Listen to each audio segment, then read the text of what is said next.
Em tempos em que cada vez mais se discute a igualdade entre os sexos, entre homens e mulheres, será que o sono também é diferente entre homens e mulheres? Eu sou Sérgio Brasil Tufik, esse é o Sleepcast, o podcast do Instituto do Sono.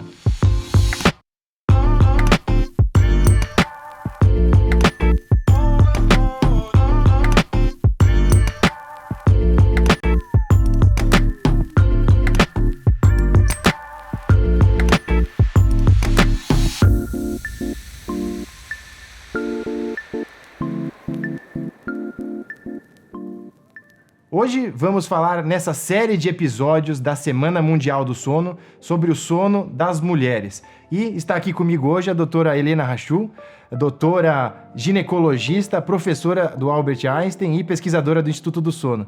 Muito obrigado por estar aqui hoje com a gente. Eu que agradeço. Como é que funciona então? É diferente o sono dos homens e das mulheres? Então, a gente tem algumas peculiaridades, né, no sono da mulher. Então, a primeira peculiaridade é a questão hormonal.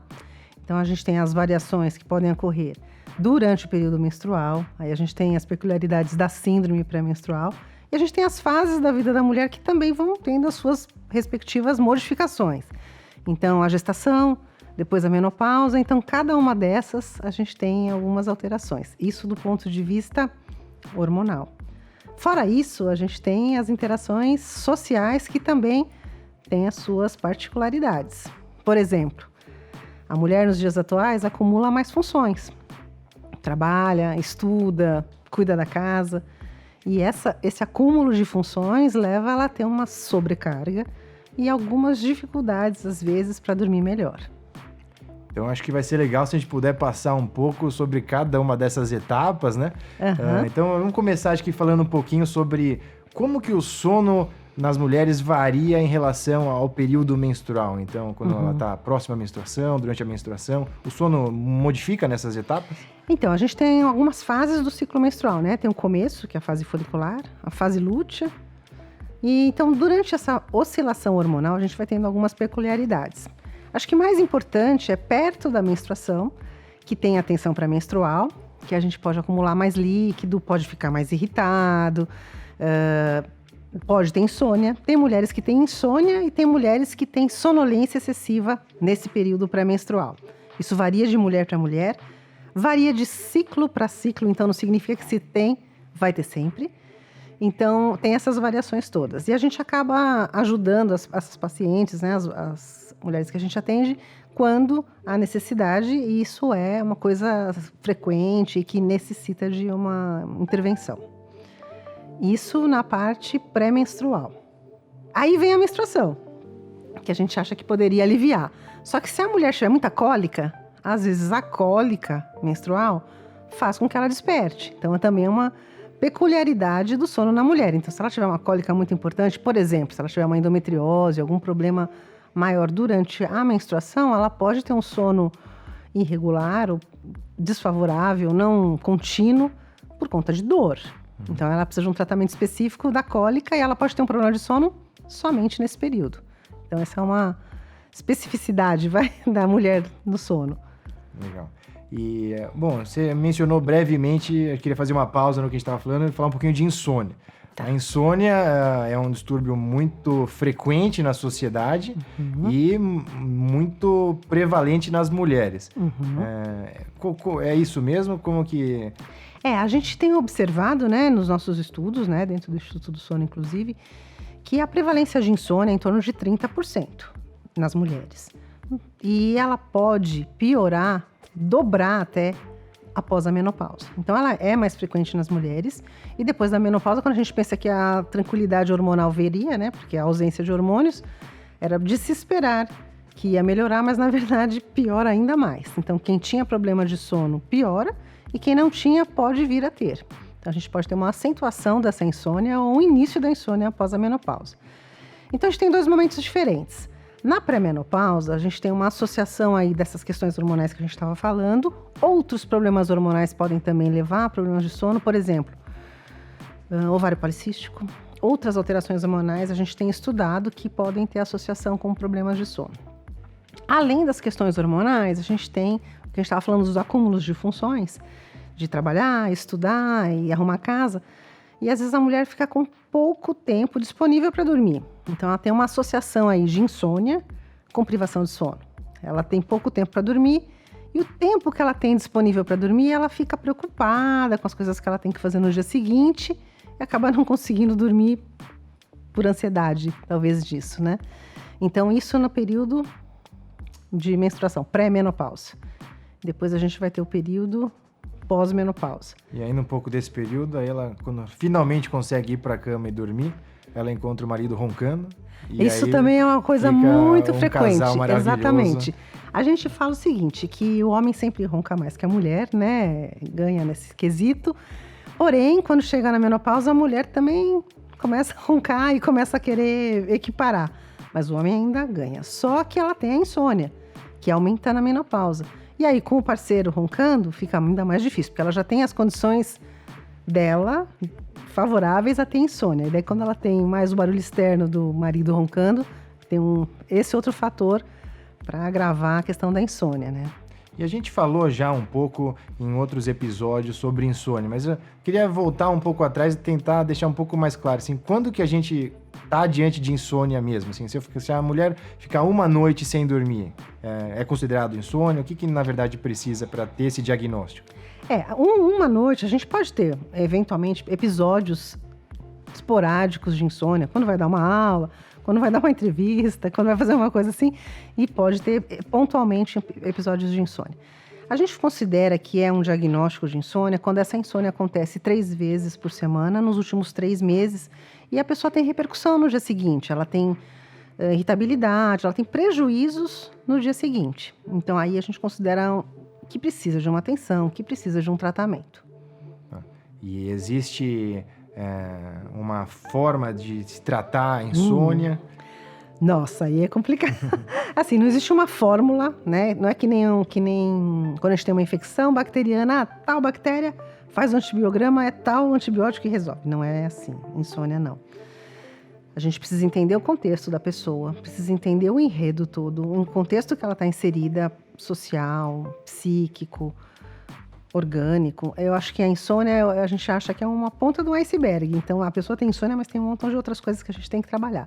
Então, tem que verificar a parte orgânica, tem que verificar a parte psíquica e tem que, às vezes, abordar todas essas questões para ajudar a pessoa a voltar a dormir melhor. Então, dificilmente vai ter um remédio clique que vai fazer a pessoa dormir. E acho que também a questão da higiene do sono é importante também para as mulheres. Super importante. A gente tem observado, inclusive nos nossos atendimentos, que 5% das mulheres, aí também vale para os homens, claro, que fazem higiene do sono, às vezes a pessoa vem com a queixa de insônia, a gente ensina higiene do sono, 5% resolve sem ter que fazer mais nada.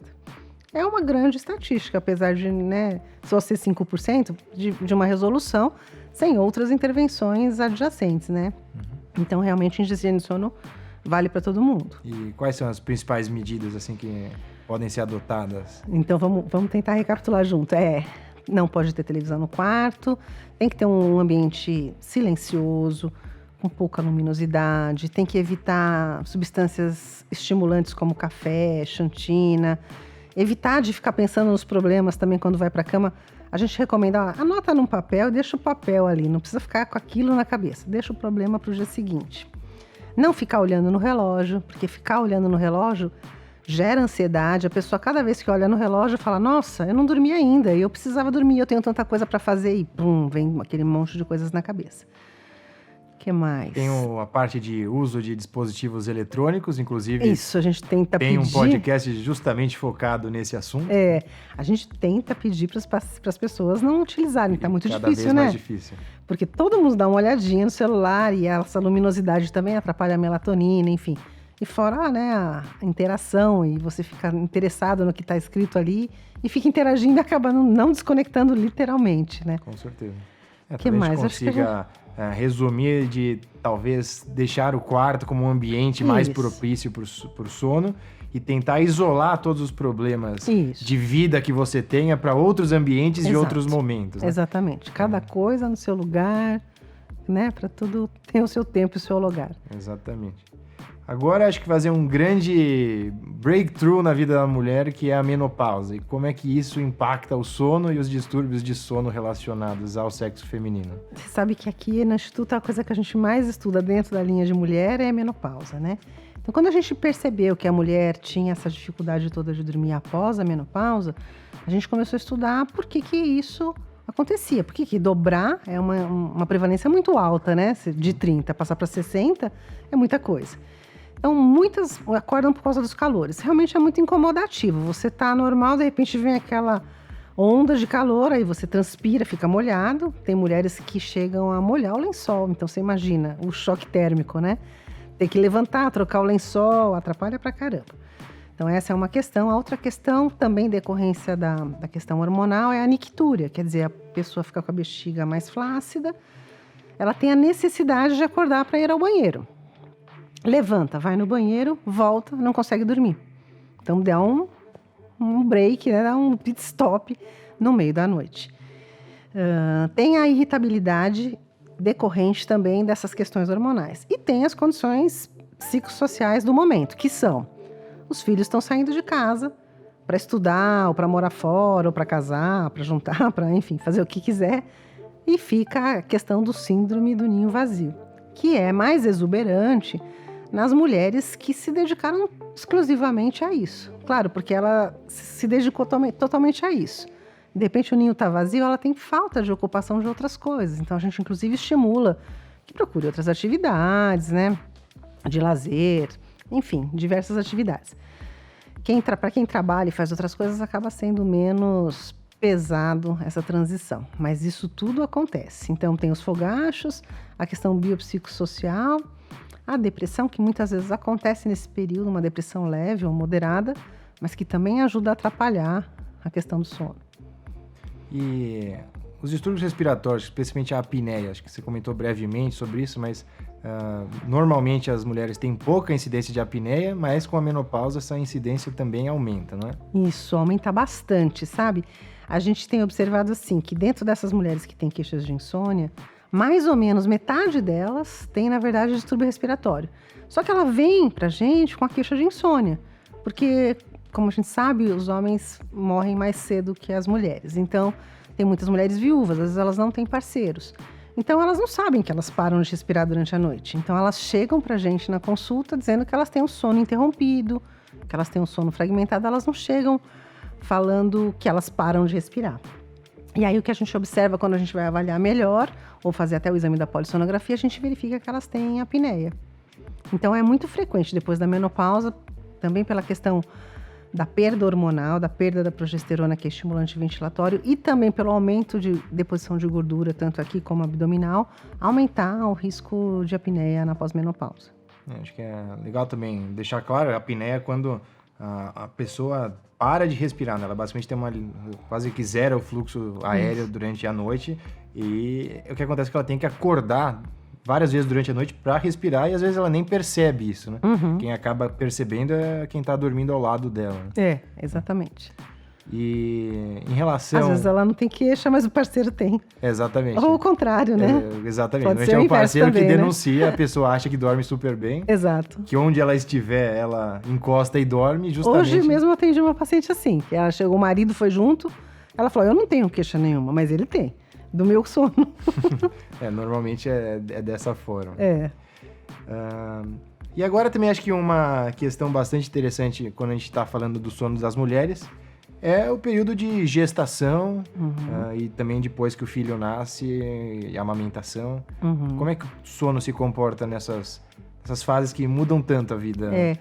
Ficar grávida é uma novidade, né? Principalmente na primeira vez. Você não conhece o que você vai passar, nem as alterações físicas e nem mesmo o que é ser mãe, enfim, tudo que vai acontecer depois. Então, as modificações do sono são decorrências das modificações que vão acontecendo no corpo e também na mente do que vai acontecer pelo fato de ser mãe.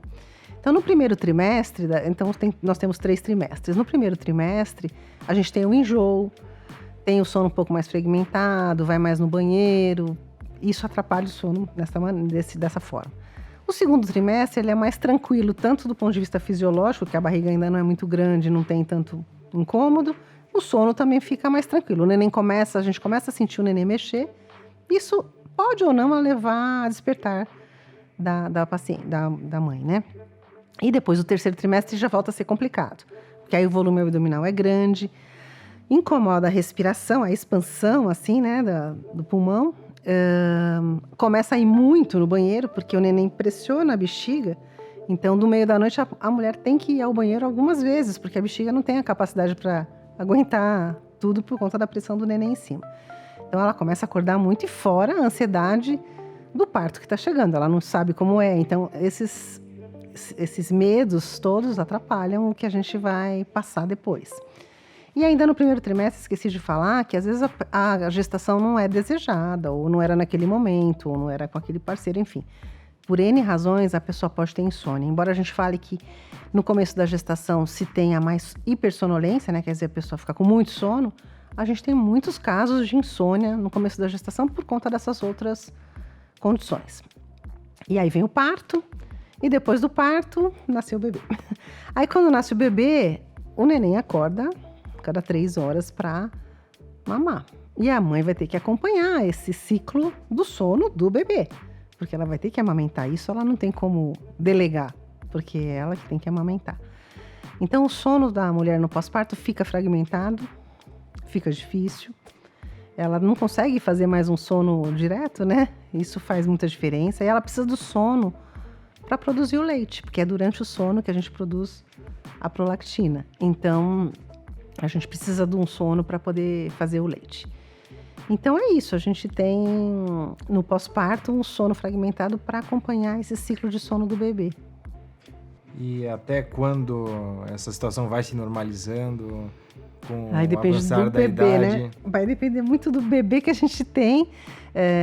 Assim, as mulheres que podem dormir enquanto o bebê está dormindo, né? Se o neném dorme, a gente recomenda, aproveita e dá uma dormidinha, tira um cochilo para você produzir leite, para você se restaurar. Acho que até uns 4 meses o neném começa a ter umas horas de sono mais contínuas, e aí isso facilita da mulher conseguir se recuperar mais. Mas o primeiro mês é muito difícil para a mulher, especialmente os primeiros 15 dias. A gente até fala do blues puerperal, que é quando a mulher fica um pouco mais... Não chega a ser uma depressão.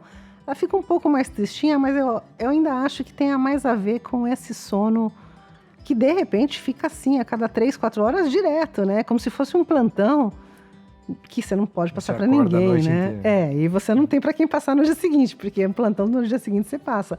Nesse caso, não. Sim. Então, acho que os primeiros 15 dias, eu até aviso os pacientes, os primeiros 15 dias vão ser muito difíceis. Até ter um balanço da produção do leite, do neném mamar a cada 3, 4 horas, um pouco mais regular, porque às vezes fica menor o tempo, e aí fica muito mais difícil.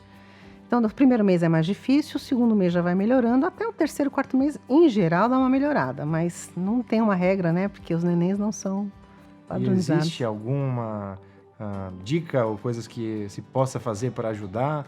Não sei, na prática, se o parceiro consegue ajudar um pouco nesse momento e, às vezes, talvez ver o que a criança precisa, se realmente vai amamentar ou não. A gente pede que haja uma parceria nessa condição também, né? Então, o que a gente recomenda? Se o parceiro puder ajudar a segurar, trocar, porque tem tudo isso, não é só amamentar. Você tem que amamentar, fazer a troca do bebê e tal. Então, se o parceiro puder partilhar e ajudar nesse momento e dar para amamentar, depois pega o bebê, põe para rotar, ajuda a trocar, então, divide um pouquinho esse horário, os dois dormem um pouquinho mais, né? Então, a gente vê umas parcerias interessantes, assim, quando possível. É que às vezes o parceiro tem que trabalhar muito, então tem que ter uma conjunção aí de coisas, de divisão equitativa. O que funciona para cada família. Exatamente, o que funciona para cada um, que é possível fazer, porque às vezes não é possível se a pessoa, né, ou às vezes o parceiro trabalha à noite, enfim. Sim. Tem que olhar aquele enredo lá e ver o que é melhor fazer. Mas claro, se o parceiro puder ajudar, é sim, sempre bom. Até a companhia também é muito importante, né, de você não se sentir sozinho, amamentando, fazendo tudo sozinho e não ter ninguém para dividir essa questão. Com certeza. Eu não quis interromper quando você estava falando sobre a parte da gravidez, especialmente terceiro trimestre, que a barriga fica realmente grande, é um momento que a criança realmente aumenta peso e tamanho significativamente, Dormir de lado normalmente é uma recomendação que a gente escuta. Isso realmente é favorável, é recomendável? Sim, ajuda muito, tanto para o ponto de vista fisiológico, como também para a respiração, para o sono, porque a barriga sai de cima da aorta, né, que é a nossa artéria mais importante. Então, com esse deslocamento do volume que fica assim em cima, virando de lado, especialmente do lado esquerdo, a gente tem uma oxigenação melhor, uma circulação melhor e uma respiração melhor. Então, realmente é uma recomendação bem interessante, bem lembrado. Legal. E agora falando um pouco sobre o papel da mulher na sociedade, né? Essa questão da dupla jornada, que muitas vezes muitas mulheres acabam tendo esse papel de mãe, às vezes trabalhando mais em casa ou tendo uma vida profissional muito ativa também. Como é que no decorrer das últimas décadas, né, vem mudando o sono da mulher com essa mudança de posicionamento da sociedade? Pois é, isso é realmente uma coisa que a gente tem observado assim nos últimos tempos. Então, a gente vai acumulando funções, né? Então, antes a mulher ficava mais em casa, né, e vem conquistando mais espaços na sociedade, na profissão, em tantas outras funções. E, na verdade, o que acontece é isso: a mulher fica um pouco sobrecarregada, porque ela trabalha, muitas vezes trabalha, estuda e cuida da casa. Então, o que a gente tem visto é exatamente esse acúmulo de funções, essa sobrecarga. E quando a mulher chega em casa, ela acaba tendo dificuldade de conciliar todas essas funções. Ela fica angustiada de ter que dar conta de tudo com o melhor que ela consegue fazer. Às vezes o melhor não é suficiente para o que ela queria. Isso já gera uma certa ansiedade, uma certa angústia, porque ela quer ser o melhor em todas essas funções. E às vezes é difícil. E também às vezes tem uma cobrança, né, de que ela seja melhor aqui ou ali. Especialmente agora que a gente está falando também do mês da mulher, né? É a semana do sono, mas também é a semana da mulher. Também, é tudo junto. Então, vem bem a pauta de sono em mulher, né? Então, a gente observa essa dificuldade de conciliar todas essas funções e também conseguir relaxar no momento que ela tem para conseguir dormir. Então, isso tem sido um desafio atual de conciliar tudo isso. Difícil. Bom, agora seguindo um pouco para dicas que possam ajudar no sono da mulher.